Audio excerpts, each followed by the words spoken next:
అనారోగ్యం, ఉద్యోగం, వ్యాపారం అప్పులతో బాధపడుతున్నారా? వెంటనే జేకేఆర్ గురువు గారికి కాల్ చేసి అపాయింట్మెంట్ తీసుకోండి.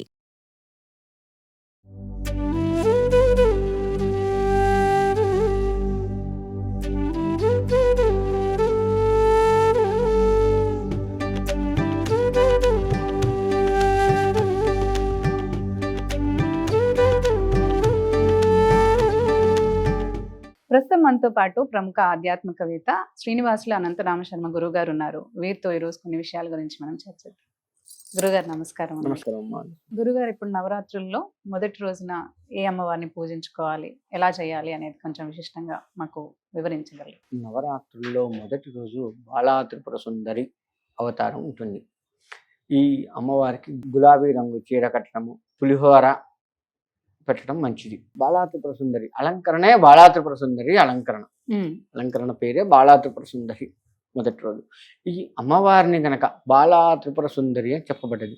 అంటే పిల్లలు అమ్మవారి స్వరూపంగా చెప్పబడుతుంది. అంటే పిల్లల్లో దేవుణ్ణి చూడాలి అని అంటాం కదా మనం. పసిపిల్లల్లో దేవుడు లాంటి వాళ్ళు అని అంటాం. అంటే మన మనస్సు కూడా పసిపిల్లల్లా నిర్మలంగా ఉంచాలి అని చెప్పేసి అమ్మవారి ఆరాధన చేసే ఏంటంటే పసిపిల్లల్లో దేవుడితో సమానం. పసిపిల్లలు, ముసలి వాళ్ళు కూడా దేవుడితో సమానం. ఎందుకంటే ముసలి వాళ్ళు ఏంటంటే ఏదన్నా కోపం వచ్చినా కాసేపే, తర్వాత వాళ్ళు అది మర్చిపోయి మళ్ళీ సరదాగా కలిసిపోతారు ముసలి వాళ్ళు. పసిపిల్లలు అయితే అసలు కోపమే ఉండదు, ఎప్పుడు కూడా నవ్వుతూ సరదాగా ఉంటూ ఉంటారు, సరదాగా తిరుగుతూ ఉంటారు. అంటే నిర్మలమైనటువంటి మనస్సుతో కలిగినటువంటి వాళ్ళు. అలా నిర్మలమైనటువంటి మనస్సు మాకు ఇవ్వు అని చెప్పేసి అమ్మవారిని వేడుకోవడం. ఇంకా పులిహోర, అందులో అన్ని రకాల రుచులు కలుస్తాయి. ఆ రోజు నైవేద్యంగా పులిహోర పెడతాము. అన్ని రకాల రుచులు కలుస్తాయి. చేదు కొంచెం కలుస్తుంది, పులుపు కలుస్తుంది. అంటే ఆ రుచుల సమ్మేళనం ఏంటంటే అవన్నీ కూడా మన యొక్క ఆంతరంగంగా మనలో ఉన్నటువంటి కోపము, ఇటువంటి పొగరు. కోపం వేరు, పొగరు వేరు. కోపం అంటే కాసేపు కోపం, పొగరు అంటే ప్రతి దాంట్లో మనం చూపిస్తాం ఉంటుంది. ఆడ మగ తేడా లేకుండా అందరి మీద చూపిస్తాం. కోపం అంటే ఒక్క మనిషి మీదే ఉంటుంది. పొగరు అనేది అందరి మీద చూపిస్తాం. నాకు ఎంత ఉంది, నువ్వేంది అనేది చూపిస్తాం కదా. అందరితోటి అలానే ఉంటాం.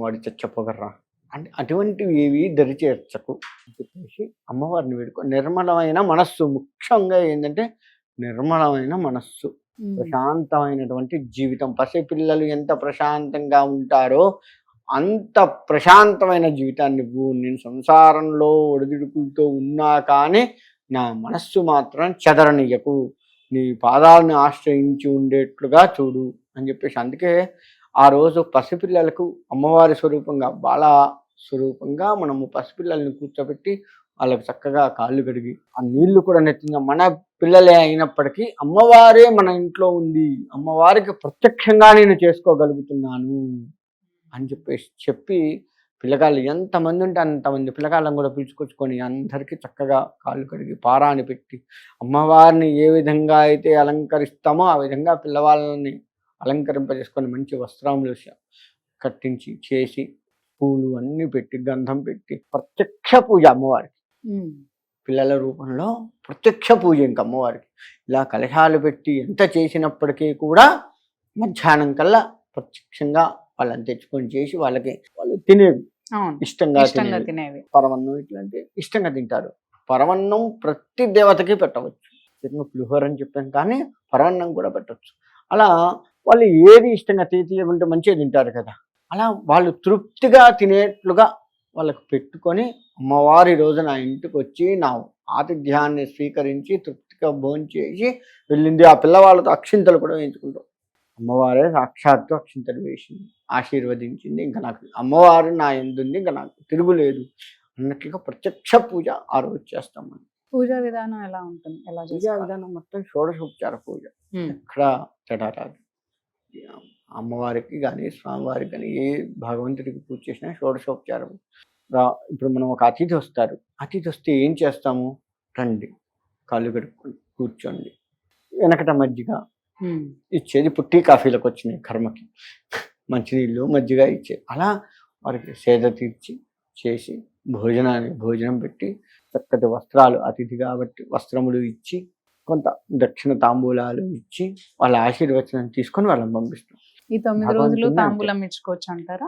ఏ రోజు తాంబూలం ఆ రోజే. ఈ అమ్మవారికి. ఎందుకంటే ఒక అవతారంలో అమ్మవారు వచ్చింది, ఆ అవతారాన్ని పరిపూర్ణత చేసుకొని వెళ్ళిపోవాలి కదా ఆమె.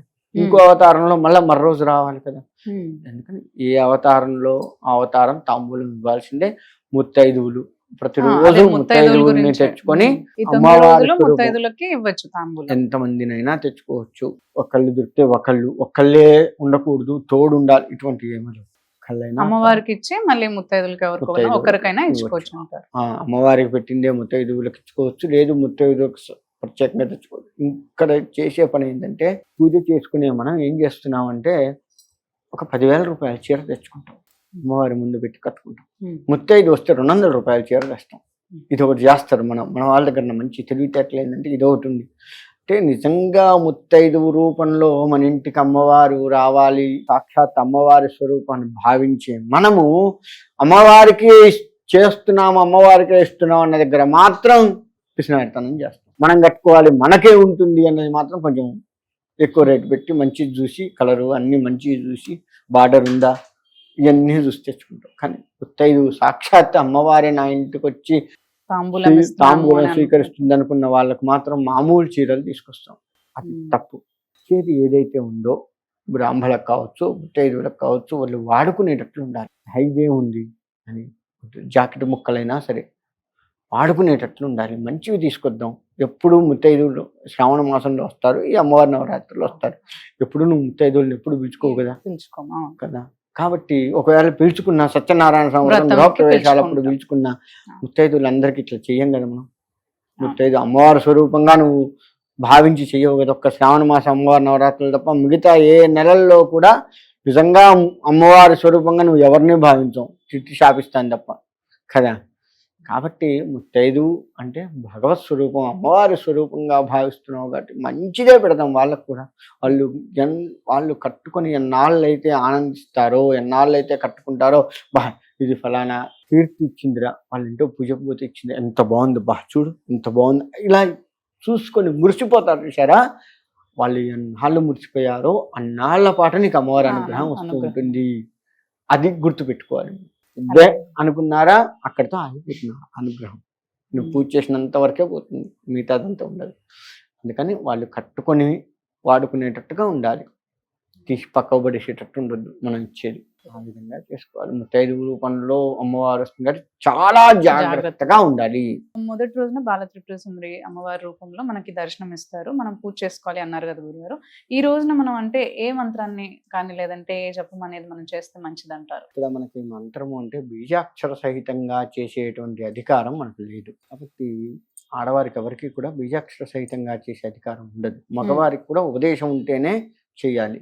కాబట్టి శ్రీ మహాబాలా త్రిపుర సుందర్యే నమః అనుకున్నా చాలు. అమ్మవారి నామాన్నే మనం ఉచ్చరిస్తూ అదే మహామంత్రంగా ఉండి మనకు అమ్మవారి అనుగ్రహాన్ని ఇస్తూ ఉంటుంది. అలాగే, ధన్యవాదాలు. నృసింహ.